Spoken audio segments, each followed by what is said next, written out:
Assalamualaikum warahmatullahi wabarakatuh. My name is Khalid Al-Junaid, and I'm going to open this session, Love, Addiction and Mercy. And today we have a distinguished guest who is an active participant in the fight against drugs, or more into the rehabilitation process. He is the deputy president of Pengasih right now, 23 years in Pengasih. So he spent his time that's quite a long time, almost a lifetime. And he knows, I think, end to end about drugs, substance, addiction. And I was there in Pengasih in 1999. As a guest, yes. So I know that Pengasih has done really good job, and one of the better well-known rehabilitation and therapeutic community center in Southeast Asia. So today we have with us Hafizi, and is Taman joining us? Yes, Taman. So we don't want to just focus on the issue of addiction, because addiction is a big issue, but we want to take from the standpoint of how we can look from the standpoint of love and mercy, and to treat this issue. So Hafizi has some slides that he has prepared, so I wouldn't take too much time. Okay. Can I start now? Yep. Thank you very much, Brother Khalid. Assalamualaikum warahmatullahi ta'ala wabarakatuh. Brothers and sisters, my name is Hafizi Harun, and I am from an organization called Pengasih. Have you guys heard of Pengasih? You know? Have you heard of Pengasih? What do you know of Pengasih, brother? Rehabilitation Center for Addiction. It is a rehabilitation center for addiction. Yes, Pengasih is an association run exclusively by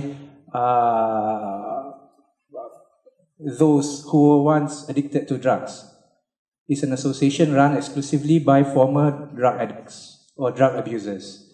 So myself, I was once a drug abuser, and my brother here, Kamal Ajit, was also one, and brother Abdullah. Okay, so Pengasih, why Pengasih? Do you know what Pengasih means? No? Samia, do you know what Pengasih means? Pengasih means loving. Pengasih is the name of my association, and it means in Malay, it means loving. So hence, I was given this topic, love, addiction, and mercy. Okay, so I'm going to be talking about addiction, which is an issue that has been plaguing our community, that has been plaguing our ummah. Okay, so addiction, defining addiction. What does addiction mean? Addiction is a continued involvement with a substance or an activity despite negative consequences, meaning that the inability to stop using a certain substance or doing certain things despite being confronted with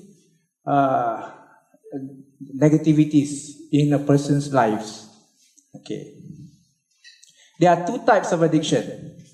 Okay, one is substance addiction or drugs addiction, meaning that a person is addicted to substances such as alcohol, ganja, ketamine, methamphetamines, heroin, morphine.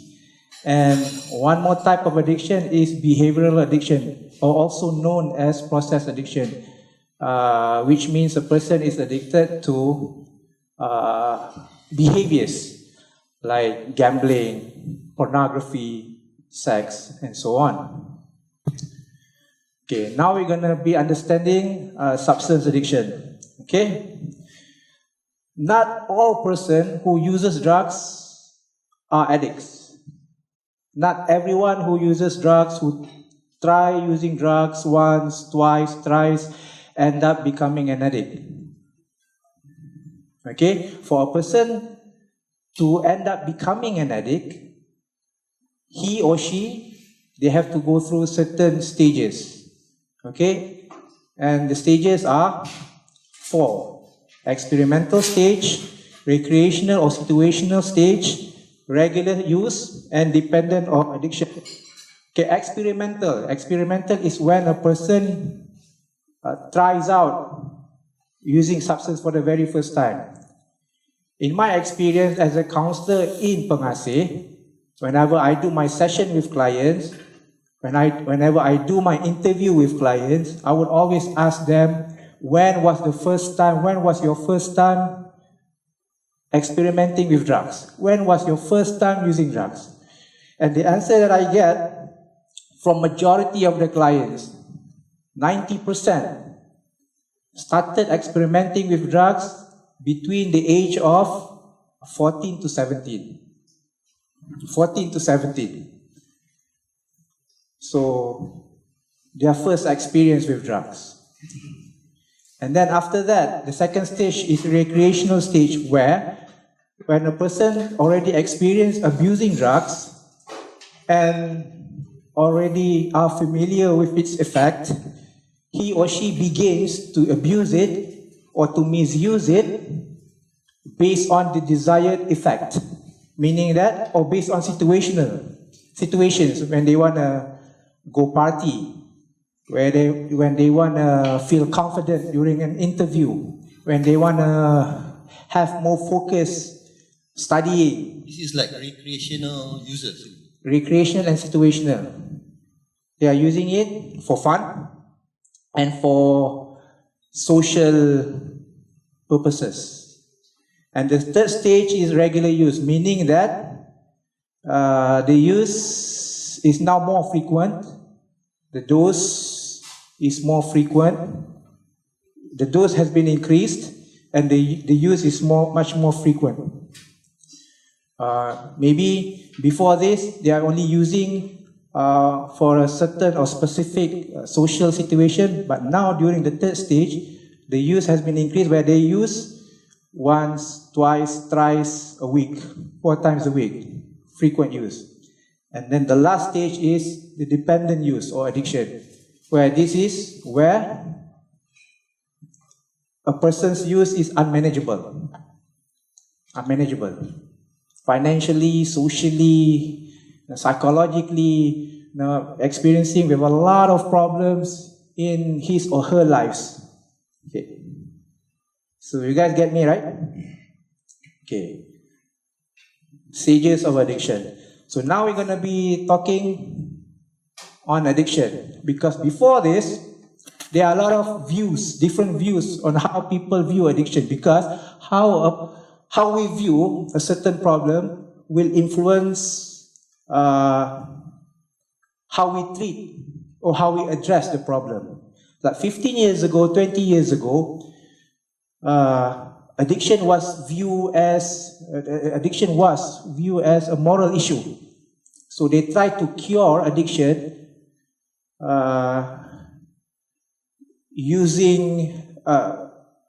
they try to instill discipline on the addict in trying to cure addiction, where there are programs, boot camps, regimented programs,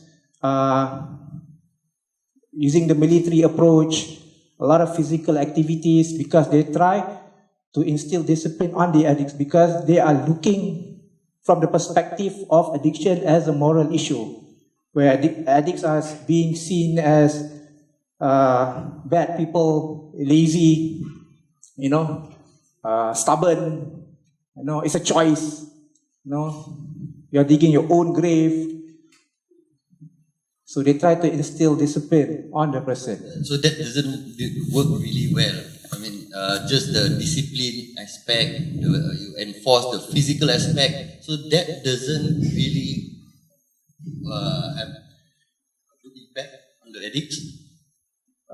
Yes and no. There are some of my friends, they they managed to kick, okay, their habit based from that kind of approach, okay, the punitive approach, okay, because man, I had it, and I don't want to go back there again. Enough for me. No, it's a lesson for me. I will never touch drugs again, and I will never go back there again. So it worked for some, but not for everyone. Okay, but for some, they become rebellious, and they go against the system because of that approach. Okay.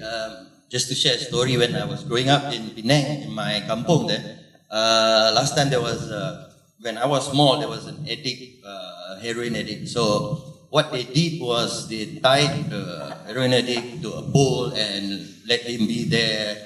And it was under the sun. Under the sun. So it was torturous, and it was like, wow, it was tied to a tree as well, and then being beaten by ants. Yeah. And, yeah. Okay. Inhumane. You cannot do it now. You know. Okay. One. Okay.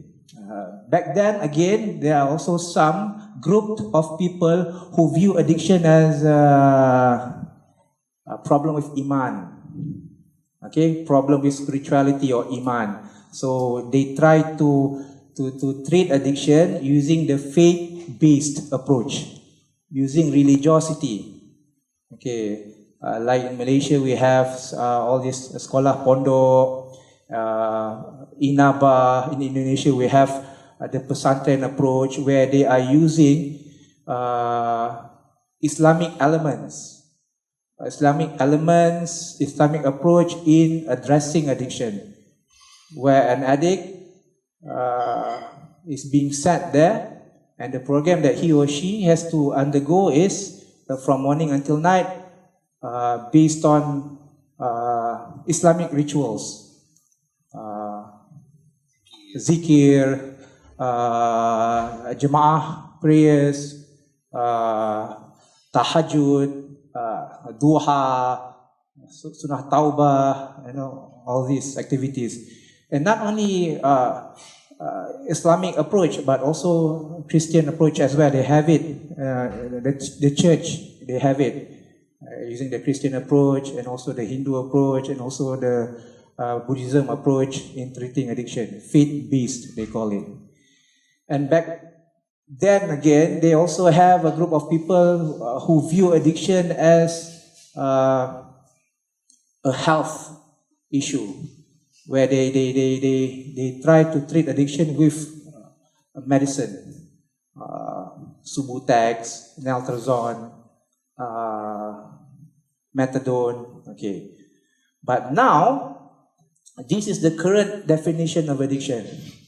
Okay, due to the advancement of technology, okay, there are a lot of research that has been done on brains of addicted individuals, and they compare it, the scan of people who uses drugs, and they compare it with healthy brains of people who have not been using drugs. So they found out that it affects the brain significantly. It affects how the brain function. It affects the neurotransmitters, how the neurotransmitters send and receive messages. It affects our reward circuitry. So now the current definition is addiction is a chronic, which means it is a long-lasting. Okay, relapsing. There's always a possibility of relapsing, just like any other form of chronic illnesses such as hypertension, diabetes, hypertension. If you don't manage it well, it can always come back. There's this relapsing element in addiction. So it is a chronic relapsing brain disease that is characterized by compulsive substance seeking and use despite harmful consequences, meaning that the inability to stop despite being presented with a lot of issues and problems in a person's lives. Okay, a little bit of science. Okay, These are parts of the brain most affected by substance use: the brainstem, the cerebral cortex, and the limbic system. Okay, brainstem. The function of a brainstem is to control functions critical to life. It controls our heartbeat, our breathing and sleeping pattern. Cerebral cortex here is the brain's judgment center. This is where all the information that has been sent by our senses are being processed here. So this is the judgment center of the brain. And the limbic system. Limbic system contains the brain's reward circuit. Okay. Addiction and the reward circuit. Our brain, my brain, and everyone else who's here right now, our brains are programmed the same. We are wired the same. Our brains are wired to ensure that we repeat activities every day, which is called the life-sustaining activities, meaning that every day, you and me, the moment we wake up, what do we do every day? What do we have to do? What do we do every day, you and me? Not check and phone. We need to go to the toilet. We need to do our businesses, number 1 and number 2. Right? Okay. Every one of us. We need to eat every day. We need to drink every day. We need to sleep every day. Right? So, it's the same for everyone. Because it is for survival. We need that. We need to go to the toilet, to defecate, to pee. We need to eat for energy, for nutrients. We need to sleep, to reboot, to rest. Okay. So, because we need to do that, because our lives are dependent on doing all these activities, so that's why it is called life-sustaining activities. And because we need to do this every day, our brain associate these activities with pleasure. That's why we feel pleasure. We feel pleasure doing it. We feel pleasure sleeping. We feel pleasure eating. I just had a sandwich at midpoint. 2. So, we feel pleasure eating, we feel pleasure drinking, we feel pleasure sleeping. So, it shows that our brain has the capacity to feel good and pleasure naturally from natural activities. We are capable of feeling good. Okay. Now, when a person takes drug, external substances, drugs like methamphetamines, drugs like ganja, drugs like heroin, drugs like alcohol, external substances, okay? When it is being consumed and ingested, so the brain will overproduce lots of these feel-good chemicals. It will overproduce chemicals like dopamines, endorphins, our feel-good chemicals. It will make the brain flooded with all of these chemicals. So the overstimulation of the reward circuit, which rewards our natural behaviors such as sleeping, eating, drinking, and even sexual behavior, produces the euphoric effect. It makes a person feel good and high. Okay, so these effects makes the person sort out the behavior and thus repeating it. And because we seek pleasure, we want to avoid pain, we seek pleasure. We will repeat all the things that will make us feel good, right? We sleep every day, we eat. All this makes us feel good. We connect with one another. We procreate. We have relationships because it makes us feel good. So, but when a person takes drugs, the brain registers feel good. So, let's explain how a person is drawn to repeat, using drugs. Until Some of them become addicted. Some people repeat, and they don't become an addict.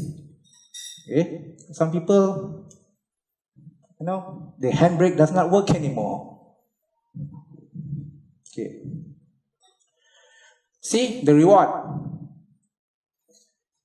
The reward from naturally rewarding behaviors, from natural activities, from sleeping, from drinking, from eating, from having sex, okay, compared to the reward from using drugs, is 7 to 10 times greater.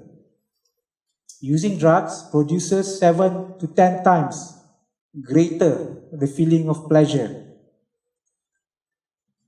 So that's why when a person is hooked, they don't care about their sleeping pattern anymore. They don't care about good food. They don't care about human interaction anymore, meaningful human interaction. They don't care about their families anymore. All they care about is drugs. Okay. So, addiction is a disorder of the whole person. It means that when a person is being addicted, it affects the person as a whole. It affects the person. It affects the person psychologically. It affects the person physiologically or physically. It affects the person socially, and it affects the person spiritually. All the aspects of the person is being affected. Family aspect, social aspect, financial aspect, all of this. So addiction is the disorder of the whole person. And addiction is a symptom, not the essence of the disorder. What it means here is that addiction is the end result from many underlying issues. Because the nature of drugs is therapeutic, it heals. The nature of drugs is healing. When we have flu or fever, what do we take? What do we usually take? Panadol or paracetamol. When we have toothache, what do we take? Monster. Okay. So when you go to when you have a cough, what do you usually take? Codeine. Okay. So drugs. The nature of drugs is therapeutic, it heals. When we want to go to an operating theatre, we are given what? Morphine, right? So the nature is healing. What about the illicit drugs that people are abusing? The methamphetamines, the ketamines, the marijuana, the heroin. So it heals as well for them. For the person, it is a mechanism of healing. Healing what? Psychological disturbance, physical pain. Okay. So addiction is a symptom, not the essence of the disorder. When a person comes with addiction to any rehab centers, it is important to probe or find out or investigate why. Why? Why the use? Why the misuse? Why do you keep on taking it? After so many years, the inability to stop despite being confronted with a lot of issues in life. Why are you still using it? Why? So as a counselor or a therapist, it is very important to know why. If you can address the why, you can prevent it from happening again. Or address the why not as well. What do you mean by that? Because if you say maybe why I do this and I will destroy my life, that's why. But someone will say back, why not do this since I'm gonna die anyway? Might as well I have fun and have all the reward system maximized. So yeah, I'm just thinking wildly. Sorry. Okay, we'll go back to that later after question and answer. Okay. Okay. All right. Okay. Addiction affects a person as a whole. Okay? It affects the physiological or physical component, it affects the psychological component, and it affects the social and spiritual component of the person. Okay, physiologically, some drugs, they have withdrawal symptoms. Okay? If you are to be off it, you tend to get physical pain. Okay. What kind of drug? I mean, heroin, opiate based. Okay. And you experience physical discomfort if you're off it, meaning that, you know, the inability to sleep, or you're shivering, you know, all this physical discomfort. So that's why some drugs, like heroin, that's why it is very hard for a person to sometimes stop taking drugs because of the physical pain. Okay. Weight loss, dependency, and medical complications, other medical complications. Some drugs causes other medical complications, diseases, other illnesses, schizophrenia, depression. Okay. Okay, psychological components or shame, guilt, insecurity, anger, loneliness, lack of confidence, no impulse control, intolerance, rejection. All these are feelings generated by chronic drug use.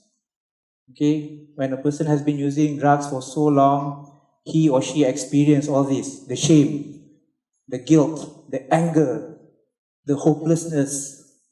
compared to like normal people who don't use drugs, Okay. they don't have all this at the same time. I mean, some people will still have guilt, even though they don't use drugs, but it's not. It's amplified. Yeah. Okay. What is like I said, the nature of drugs is healing. Okay. Drugs also, it suppresses emotions. It numbs. Okay? It numbs or suppresses emotions. So, when a user is feeling angry, feeling sad, or feeling guilt, by using drugs, it numbs or it suppresses. So, when a person enters a treatment facility, a treatment center, okay, there's no more drugs. There's no more drugs used. And all these feelings, all these things that they have been suppressing, comes up. You know, the guilt, the shame, the anger. So that's why it is important to address all this. Because drug can be a way of them managing their emotions.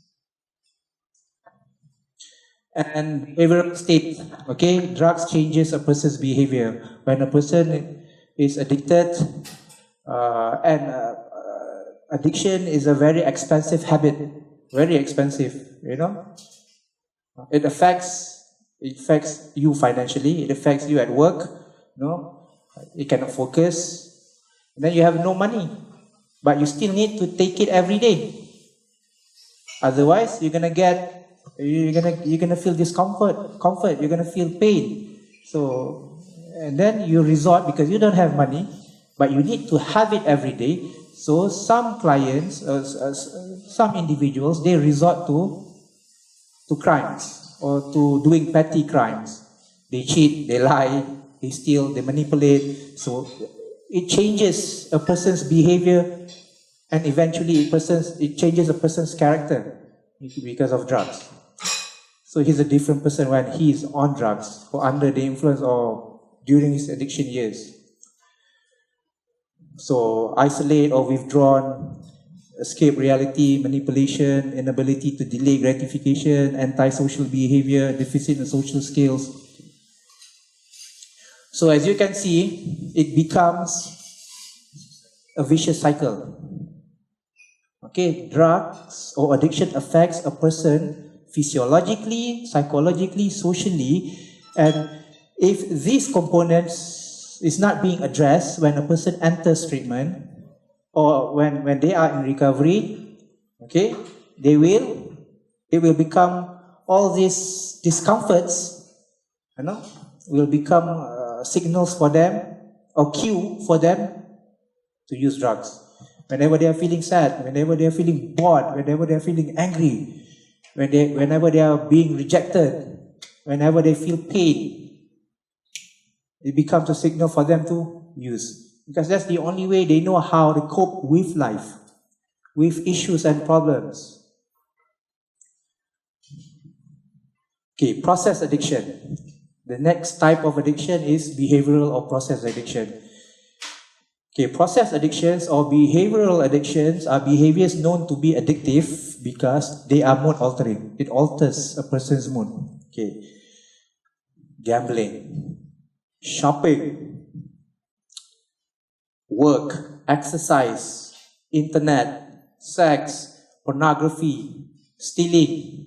Okay, as you can see, almost anything can become a process addiction, can become an addiction if it starts to follow the criteria for an addictive disorder.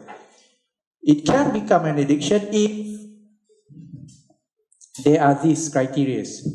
Tolerance, meaning that you need to do it more for you to feel the same effect, for you to feel pleasure. You need to increase your behaviors for you to feel pleasure. That's tolerance. Or withdrawals.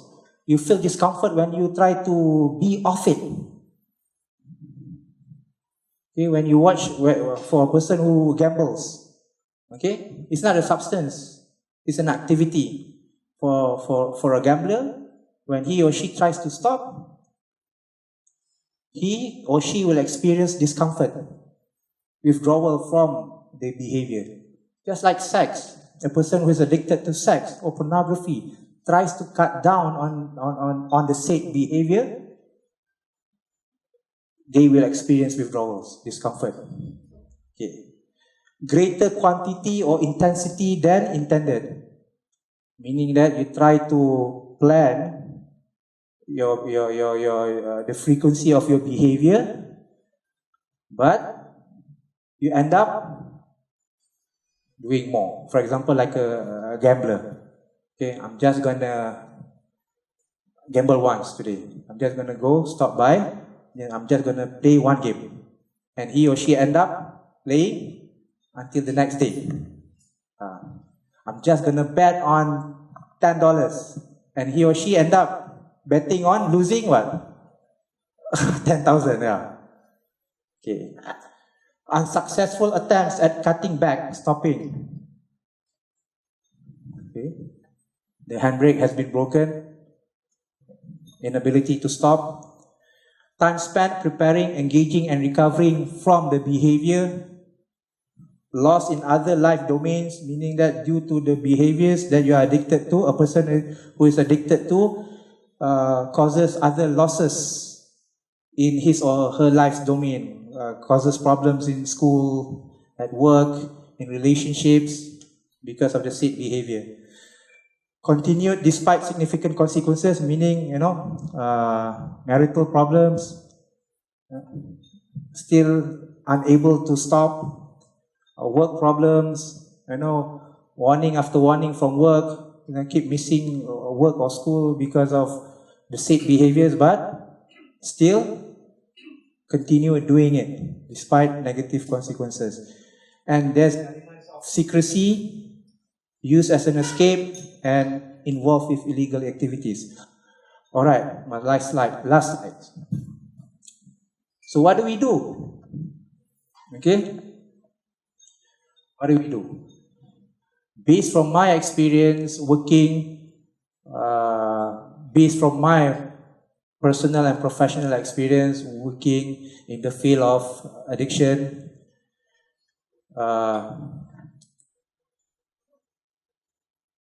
I see love and connection is very important. It's one of the crucial elements in treating a person successfully. Okay, because why? Opposite of addiction is connection. Addiction is about the user's inability to connect in healthy and meaningful ways with others. Okay, when a person uses drugs, he forms a connection and a relationship with the substance or the behavior. Okay, you guys follow me, right? Basically falling in love with the drug. Yeah, you are having an intimate relationship. You are married or having an intimate relationship. You are with the substance. Okay, when you develop that kind of intimate connection and relationship with a substance, automatically all the connections that you have, okay, the current connections that you have, your connection with work, your connection with society, your connection with your loved ones, your connection with community, gonna be severed, gonna be cut, severed. Because you prioritize your relationship Yeah. with drug. So, in recovery, once you have cut a person's connection with their drugs of choice, okay, so that's when the hard work begins, meaning that hard work in building connection to society, to significant others, to work, to God, Allah subhanahu wa ta'ala, or higher power. Because you have broken the connection with drugs and there's no more connection. So if you want to be off drugs and lead a meaningful life, a person needs to build meaningful, healthy and meaningful connections.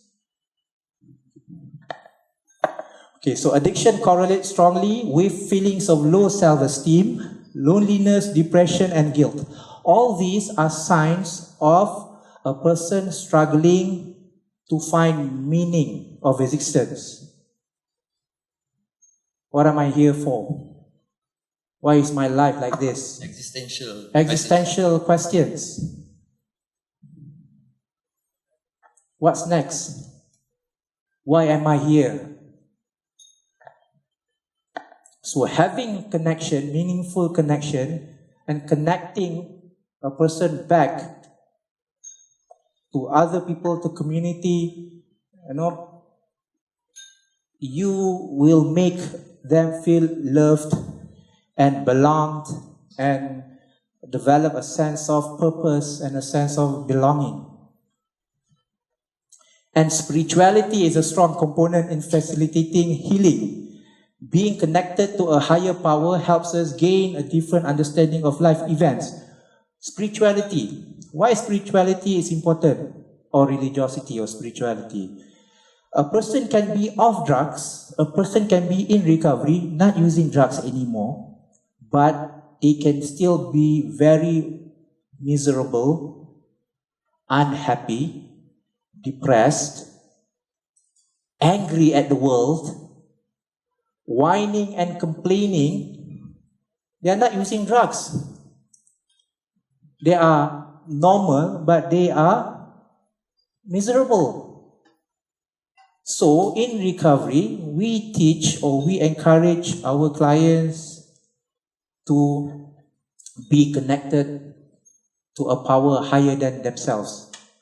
Kalau Islam, if for Muslims, Allah, of course, and for other religions as well, connecting them to their beliefs. Because if you have that connection, it will help you gain a different understanding of life events. For example, a few days ago, I was interviewed by a radio show, Astro, Zayan FM, and one of the guests there was Ameng Spring, a Malaysian rock singer.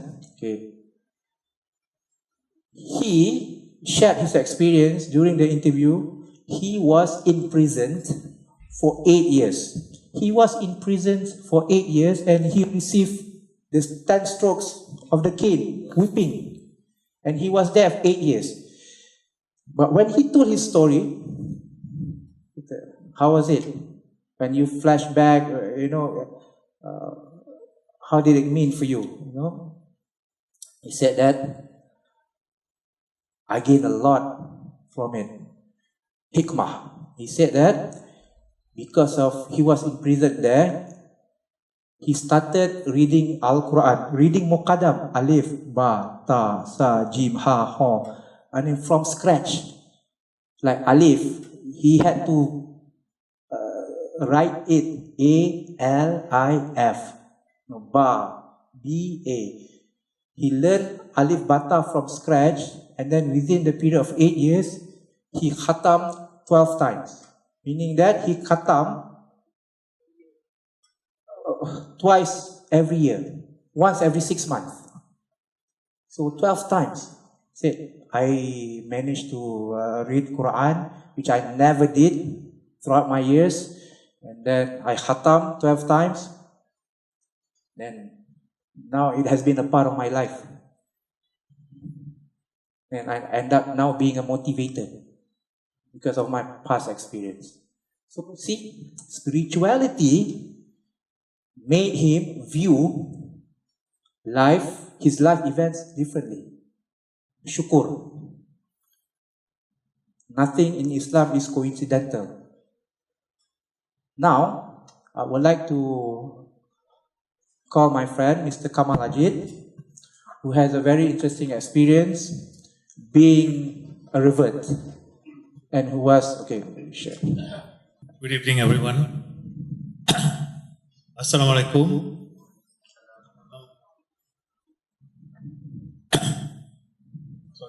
Okay. Okay, I was born Ajit Kumar Narayanan. I was born into a Hindu family. And I have 2 sisters and a brother, that's 4 of us. And the family, we were a middle class family. Because of some misunderstanding between my mother and father, when I was young, say about 7 or 8 years old, they divorced. So I stayed mainly with my mother's side of the family. She had 4 sisters and 2 brothers. So we stayed more with our mother's side of the family. And we were average. We were not wanting for anything. In fact, my mother's sisters and brothers showed more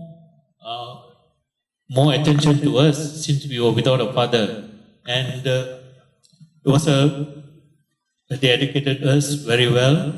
And I was taught a lot of things at a young age itself.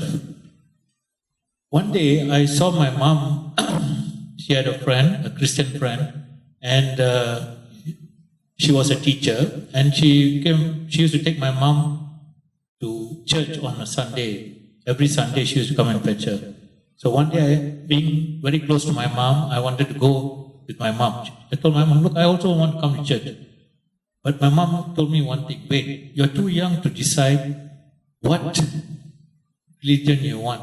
I was 7 years old. No, I was 8 years old then. So you're too young to decide what religion suits you. Grow up first, and then you will decide what you want. So that still remained in my mind. That sparked my curiosity. I'm a very curious person. If you notice, all intelligent people are curious. Those who try drugs also are curious and intelligent, not normal people. That's what. No, I don't mean it that way, but curiosity kills a cat sometimes. So it has been at the back of my mind. And one day when I was 12 years old, I was reading the newspaper and we came, those days families, aunties, uncles, all kalau belum kahwin lagi duduk satu rumah. My mother's eldest sister had a government house in Lower Ampang Road, KL, and we all used to jam up there. The 2 younger sisters were not married, one was a teacher, one was a nurse. And me and my brother and sisters, we all stayed together.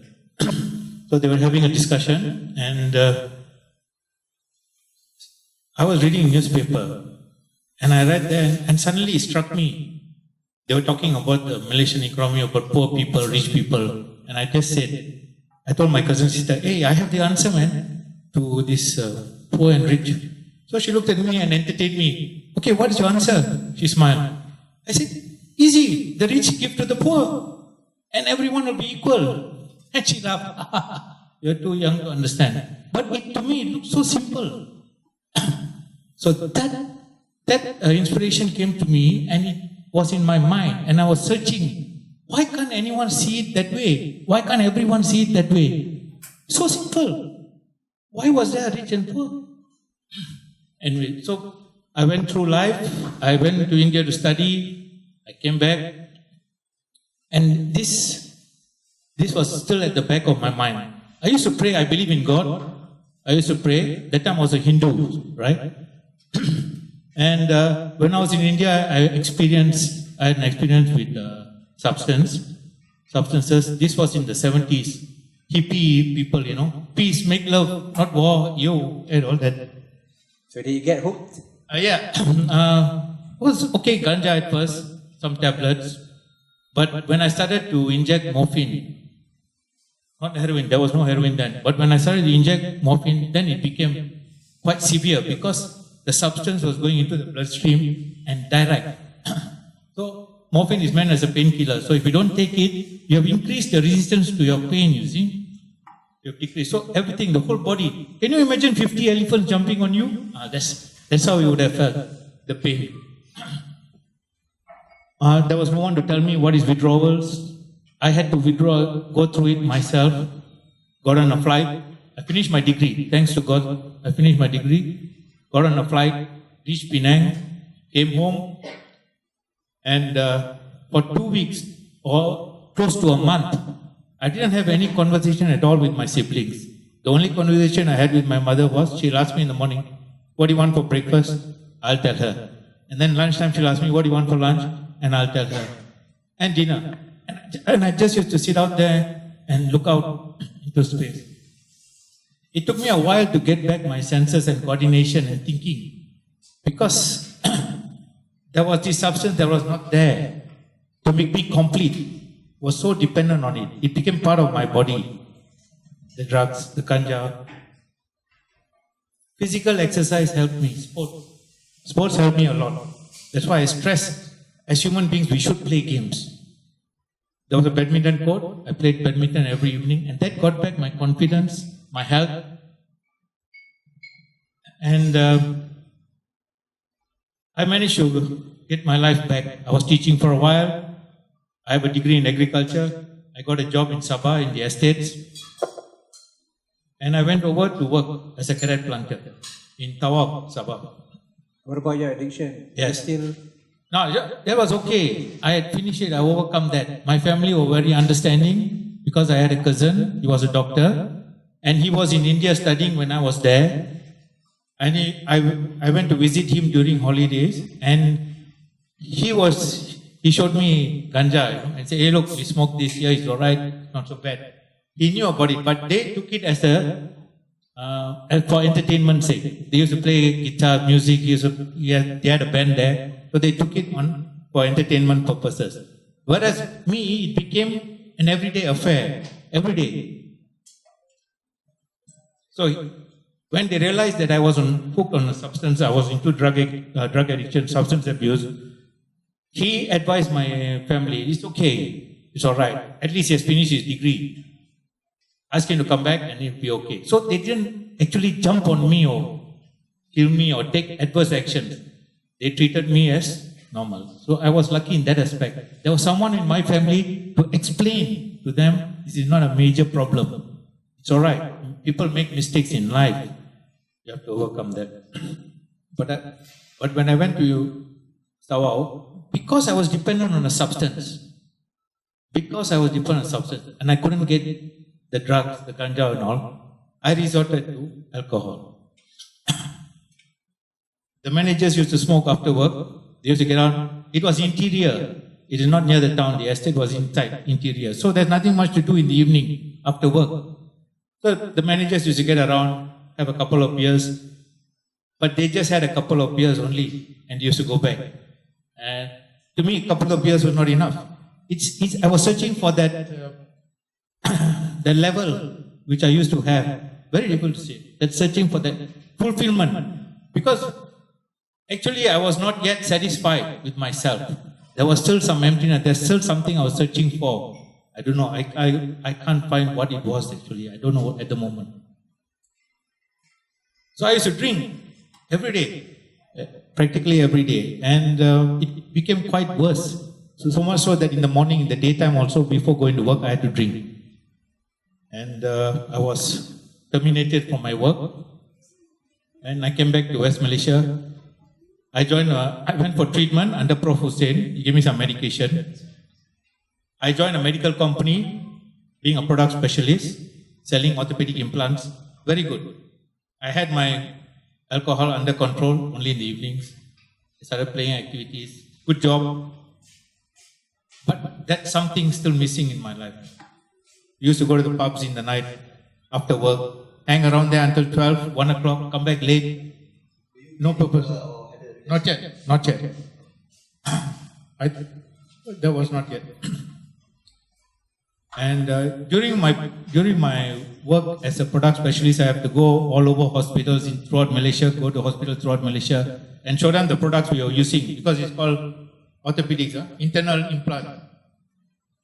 They put plates in your broken bones to heal it together. I met this nurse in one of the hospitals in Johor, and we became friendly.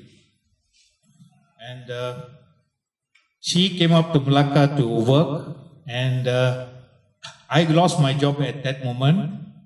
Was terminated because of my drinking. I went to stay with her. We got married. My family thought if I got married, I would be more responsible. I wouldn't drink. But no, that was not the point. It became worse. I felt insecure. I felt inferior. All these excuses to drink.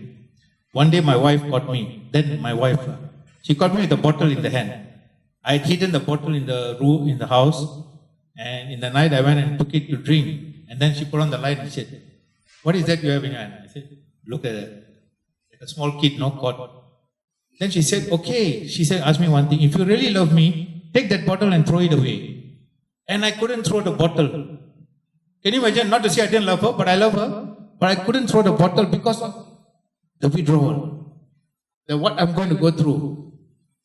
The withdrawal, the physical, emotional, the withdrawal. Then she told me, "Look, you don't love me, you love your bottle." And then we divorced. So, I have to go in. Pengasih, and then how So, my elder sister found pengasih. She said, "Why don't you try this rehab center?" The moment I heard rehab center, I thought barbed wire, searchlights, prisoner of war camp, that kind of thing. Oh my God, am I going to go to that kind of place? I said, "Okay, I'll give it a shot," because I've tried to see a psychiatrist, it didn't work out. So I said, "Let's go." But when I saw pengasih, have you all been to pengasih? No, come. When you enter, it's beautiful. It's full of grass, full of trees, and it looked like a resort. I said, "Man, okay, I can stay here." And one of the first persons to meet me at the gate was Abang Hafizi, Bro Hafizi here, who became my counselor until now. So I like the concept that they had, because the person at the security at the gate there was wearing a tie. He was wearing tie and long sleeves, and he was wearing shoes, man, leather shoes. Rehab center, and he was one of the residents there. And I said, "Okay, when do we wear tie and long sleeves with the shoes and all? When we go to work, right?" And I said, "Good, hey, there's something in this program. They're instilling something in this program to make the person feel good." All right, so I finished. I was in the program. I came off, I finished my treatment, I left. I tried to continue life outside, couldn't. I relapsed, I came back again. Yes. And then I relapsed, I relapsed again, but I was too shy to come back to Pengasih. So I went to a Christian center. And I said, "Okay, good. Maybe this is the way God is showing me that since I want to know what is the true religion, I'm a Hindu, this is a Christian center, let's read the Bible, let's find out." By the way, my ex-wife was a Buddhist, was a Confucius. She was a Chinese, she is a Chinese, and she's a Confucius Taoist. There's nothing much in that religion also. You see, the different religions. Now I got Christianity here. I was in a Christian center. I read the Bible. Didn't have much impact. At least I know what it is. All right. And then they decided to extend from 1 year to 2 years. So I took the van and I stole the van and I came back to Pengasih. I sat in the van.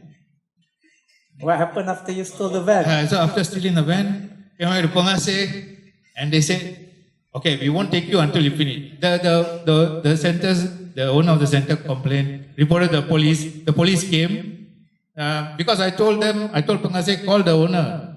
It's his van. He will come and collect. And that bugger came with. So it has been reported and it has become a police case. Police case. So I had to go and settle it in court. And then you went to jail. I went to jail. I was in Sungai Buloh remand for 1 year. 9 months. So that was another experience. It gave me time to read the Bible.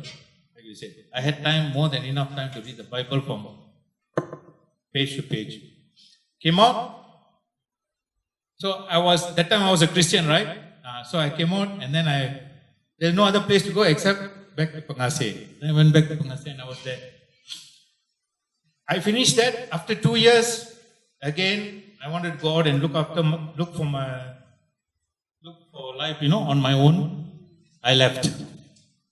And while searching for a job, I met an Indian guy, was working in the apartment where I was renting, you see. And one day he comes and tells me, look, I have an Indonesian girlfriend and I have a problem. So I know he has a girlfriend. Hey, what's the problem? He said, she's pregnant. So I said, okay, all right, no problem. It's not a problem. She's Muslim, you're Indian. You want to keep the baby? You have to become a Muslim. So he said, how do I go about it? I said, okay, follow me. So I took him to Masjid Kampung Baru. First we went to Perkema. Yeah, and then they told us, okay, no, you go to Masjid Kampung Baru, the Imam there, he will introduce you into Islam. So then my colleague told me, follow me lah, to give him confidence. I said, okay, good. Went to Masjid, sat down there, the Imam came, right? Siapa nak masuk Islam? I said, this is my colleague here. So he said, okay, he asked my colleague, okay, you alright? Yeah, everything is okay? You're doing dengan rela? You're voluntarily? Yeah.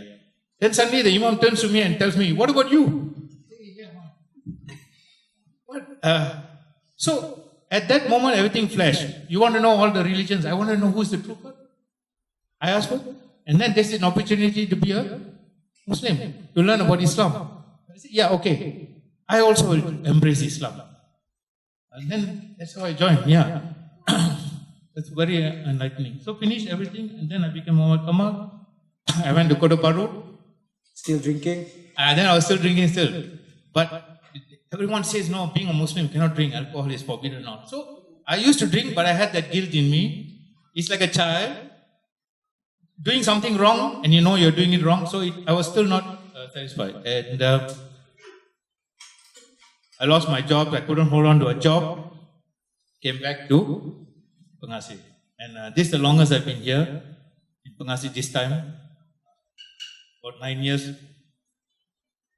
And every time it's the same counselor, Hafizi, because no one else will touch me. A problematic person, talks a lot. But Hafizi, although what's our difference? 20 years, sir. 20 years. 20 years. But he is very mature for his age. From the first time I met him, he had a very balanced thinking. At that time, he was 23. 23 that time. Yeah. So much so that once I surrendered to God, Allah, my life became more manageable. When we tried to resist, it was very difficult. When I wanted to do it my way, you know the song Nat King Cole? I did it my way. It didn't work out. Nothing works out. Everything, there was an obstruction. So only and until I told God, Allah, all right, I surrender. You do what you want. I will follow. Your will be done. What do you do when you say you surrender? What do you mean by that? That means I'm not going to decide where I want to go or what I want to do or think about my life. I will just follow the guide, the way. That is what God has said for me. I will follow what you want me to do. Allah, what you want me to do? Okay. Because I always pray, towards the end, I was just telling Abang Hafizi, whenever I finish my prayer, I always say, what do you call it? And use me for your purpose. That is the one sentence I always tell Allah after I pray, use me for your purpose. I'm 62. I don't have anything. I mean, I've already reached the top of the hill and I'm going down. So at the time that I have left, I want to give back. I want to give back to those out there. This is what a true Muslim should do, I think, to teach others.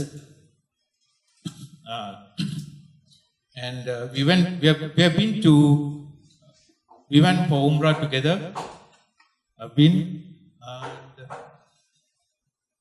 it is, do I still have time? 2 more minutes. And in the end, it's like this. My journey through all the religions is all the same. No religion teaches you to do bad. All religions teach you the same. It can be summed up in one sentence. Do unto others as you would like others to do unto you. That's all. That is life. Do unto others as you would like others to do unto you. How would you like to be treated? You treat others. It will be perfect. This world will be perfect. Religion teaches you about the past and the future. But spirituality teaches you of the present. You know? And we are looking at it wrongly. If you want to really know about it, we are all spiritual beings going through a human experience. We are not human beings going through a spiritual experience. Because in the end, once we leave this body, when we die, what are we? Spirit. Yes, exactly. So, we are spiritual beings first, going through a human experience. Okay, that's it, ladies and gentlemen. Thank you very much. Thank you, Kamal. Thank you for the honest sharing. So anyway, you guys have heard my sharing, and also Kamal's sharing. So any questions or anything you guys want to share? Any questions that you guys want to ask? Can I share something? Yes, please, Khalid. Okay. I was thinking that if people ask, what has Islam showed? Has Islam showed examples of how addiction has been cured? What did Islam do? For example, if you want to research, I was thinking, and I was thinking about the definition of addiction just now, of something chronic. So in my opinion, I say Islam has proved itself that it can solve the problem of addiction, exemplified by the case of the Quraysh community. The Quraysh community back then, they were like addicted to sex, prostitution, gambling. They were killing alcohol. I mean, it was the ruffians, they were savages.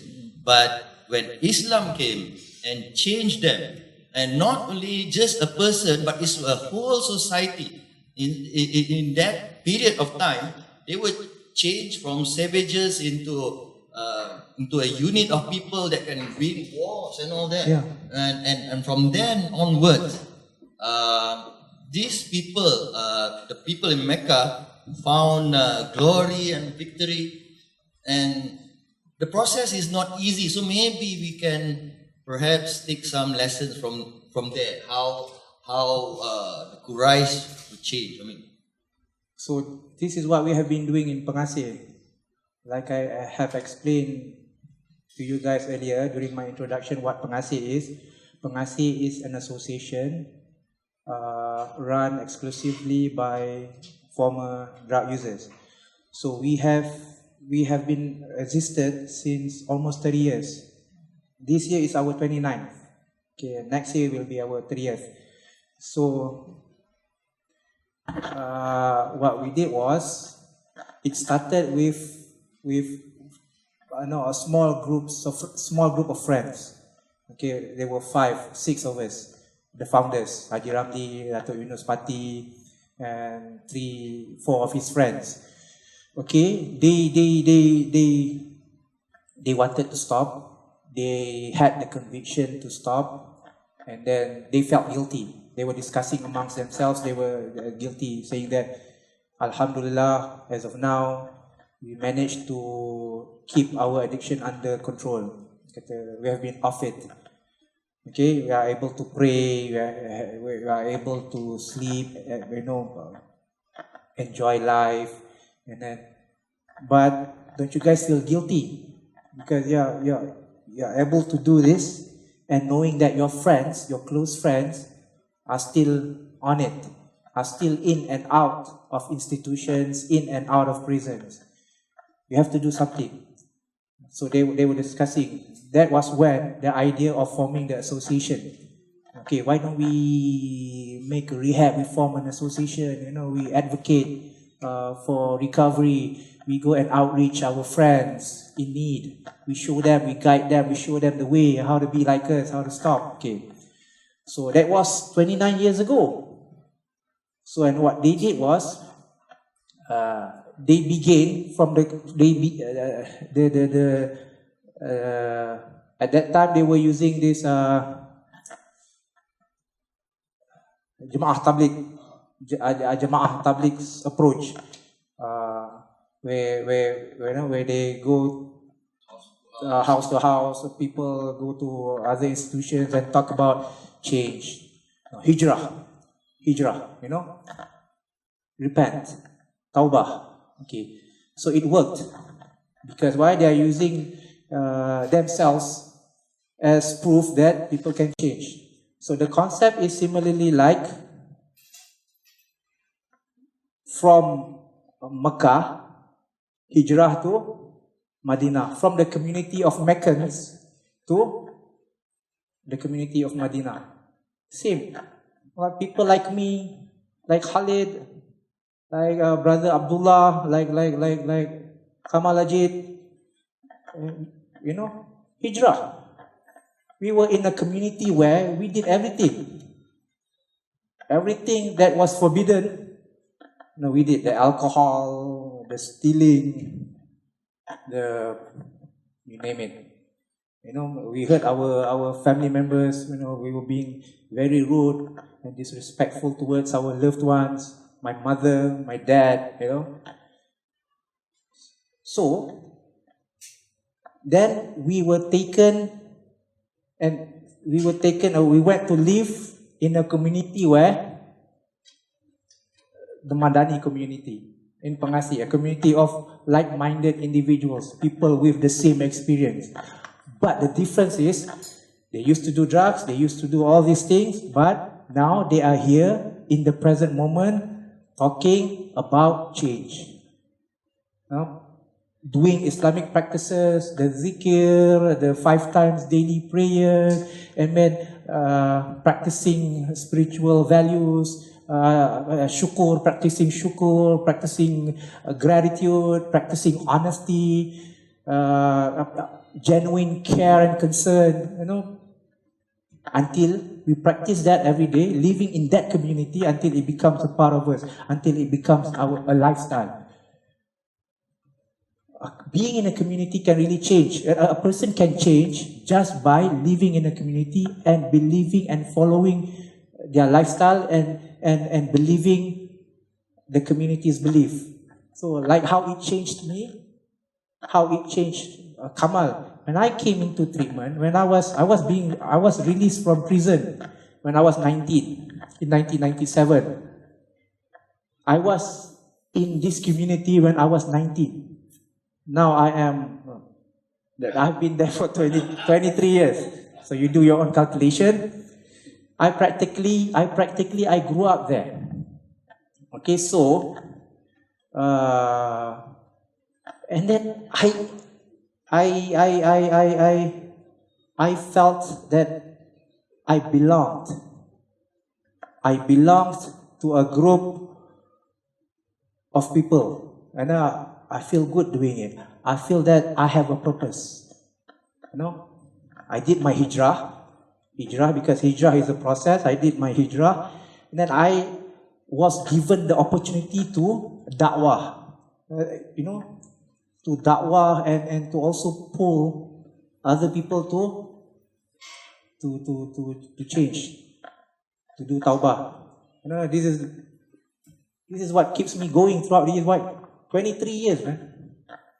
I could have simply gone work elsewhere, but I chose working there is my own personal choice because it gives me a sense of purpose, direction, and meaning.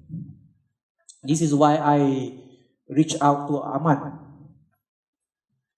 today, because this is my part. I want to play my part as a community member, giving back. Nak tambah? In my experience, I find at present, why has mankind, why has the younger generation deviated?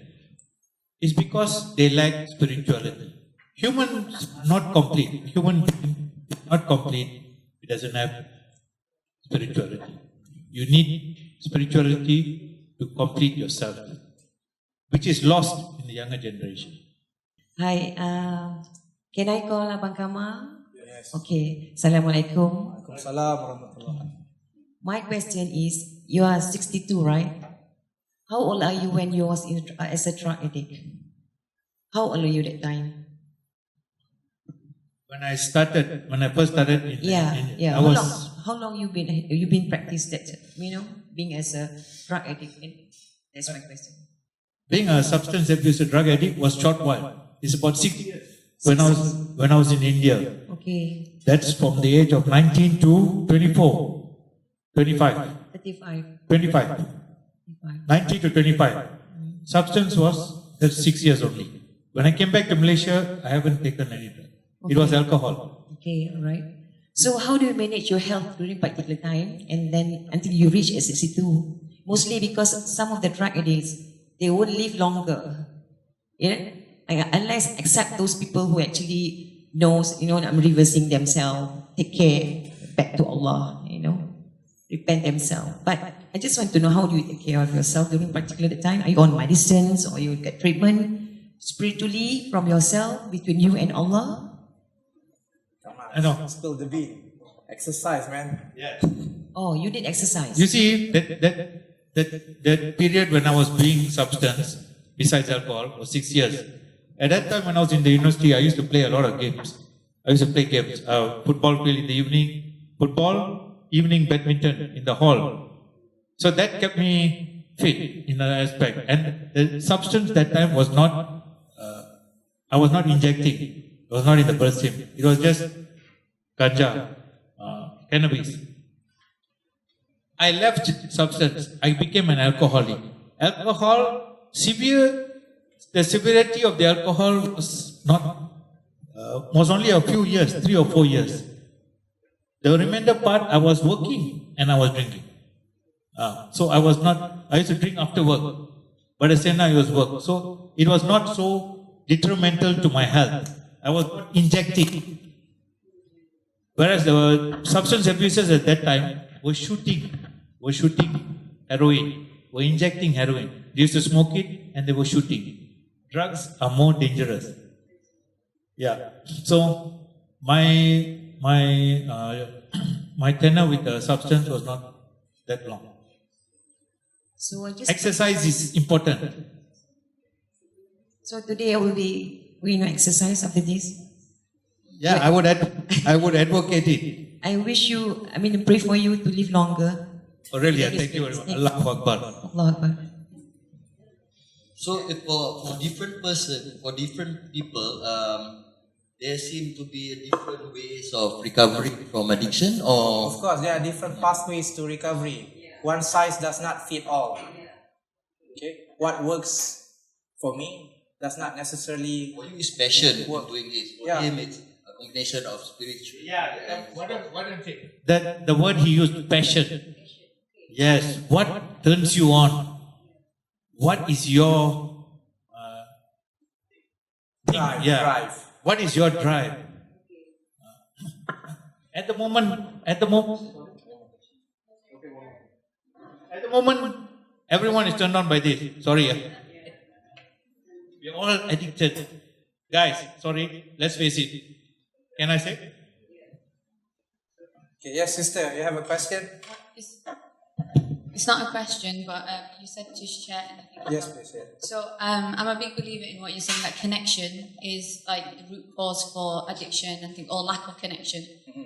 But what I want to share is mainly probably to sisters, but to some brothers as well, which is not to get into the habit thinking that we have to be the hero for someone else's addiction. And I'm speaking from personal experience that I was with someone who had severe addiction, and it wasn't drugs, it was porn, and it was video games and things like that, which you wouldn't put under the typical addiction thing until there's detriment to the relationship.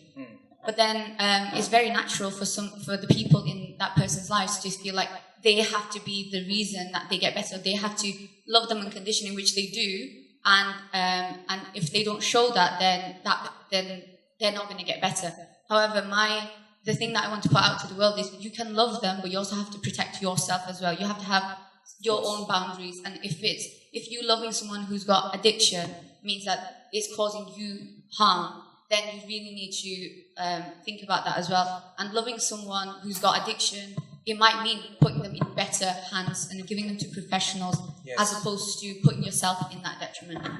Yes, I agree, because you are not well trained and well equipped to deal with his issues. So you need to refer him to professionals. Then one more, there's a quotation from the Quran that Allah will not change the condition of a person or a group of people unless they themselves change themselves. Thank you for your sharing here. From my research, I see that there is a charge. Of course, yes. to join pengasih. Yes. And whatever centers that the government is running is practically full, and there's nowhere to place anyone. Right. The police is not going to do anything. The agency anti-dadah kebangsaan is basically just sitting on their whatever that they are doing, they're supposed to be doing. That's your opinion? Yeah. So that's my opinion after dealing with these organizations. And I think generally most of the people who needs help are not in a position to, let's say, stay there for 9 years. I don't know whether you're staying there for free or you're paying for it or whatever. So my question is, in terms of pengasih, how do you define success in terms of your treatment? Okay. And do you have any, do you take any pro bono cases? Oh, yes, okay. One, yes, pengasih is, we are an NGO and we are running a private rehabilitation centers. Okay. So we are not funded by the government. We don't receive fixed grant from the government. Of course, we need money to operate. Okay. But we are charging a minimal charge of 1,500 a month. Okay, 1,500 a month is only for the food and lodging. Okay, six times meals a day. Okay, 6 times. Yeah, you have breakfast, you have tea break, you have lunch, you have tea break, you have dinner, and you have supper. Okay, so roughly a day is, if 30 ringgit, if 30 ringgit covers for daily food, if a month, how much? Okay, so we don't charge for professional expertise, or the counselling, the family therapy, the psychoeducation. No, just only for food and lodging one. Okay, because we need the money to operate. Otherwise, our staff, we are paying them salaries, allowance. We need to pay the bills, transportation, all this. So anyway, but yes, we also take pro bono cases, of course. Yes, we call them under quota cases, where if we screen them that they really cannot afford to pay, we'll take them anyways. And then also there are other organizations, other rehabilitation centers, which offers also free treatment services, funded by JAWI, JAIS, Jabatan Agama Islam Selangor. Okay, so these are free treatment centers. Yeah, other options lah nak di pengasih. And the ADK, the government also offers free treatment services first. And treatment does not mean that a person has to only be admitted or to a primary residential setting. Treatment can also be an outpatient treatment where they come once or twice a week, or they come only for counseling, or they come for medication. Different settings of treatment. Not necessarily that a person has to stay there for months. Okay, brother. Okay. Ada lagi? Okay. Kalau tak ada, satu, tak ada, dua, going three. So I will hand over this session to Brother Khalid to close this session. But before that, thank you very much for the attendance. Thank you very much for the participation. And I hope what me and Brother Kamal shared will be of a benefit to everyone here, to all of you guys, and to our community. That's my niat. Okay, moga sesi ini diberkati oleh Allah Subhanahu Wa Taala. So, okay, over to you, brother. Okay, thank you, Hafizi, for the talk, for the slides that you prepared, make us understand about addiction. I think most of us by now would have some understanding, in-depth understanding at least, on how addiction works. Actually, I have one last question. Sorry. Okay. One last question. We talk about love, we talk about addiction, but where does the mercy come in? Mercy lah. If Allah does not show His mercy, I wouldn't be here. Kamal wouldn't be here. Mercy means that you are feeling hopeful, despite feeling hopeful for Allah's forgiveness and compassion. Despite, we did a lot of things. We are sinful. We are sinners. But despite that, feeling all the guilt, knowing that Allah is angry, but still feeling hopeful that Allah, yes, all merciful. Knowing that, you are created, Allah will not put you in harm's way. Okay, as long as you repent, as long as you, seek Him out, go back to Him, you call Him once, He'll come back running to you 100 times. This mercy is the feeling of hopefulness that Allah loves you. I cannot be here if it wasn't for, that feeling, that hopeful feeling, that knowing that Allah loves me. So tutup atas fikir farah. Subhanallah wa bihamdi, subhanakallah wa bihamdika, asyhadu an la ilaha illa anta wa astaghfiruka wa atubu ilaik.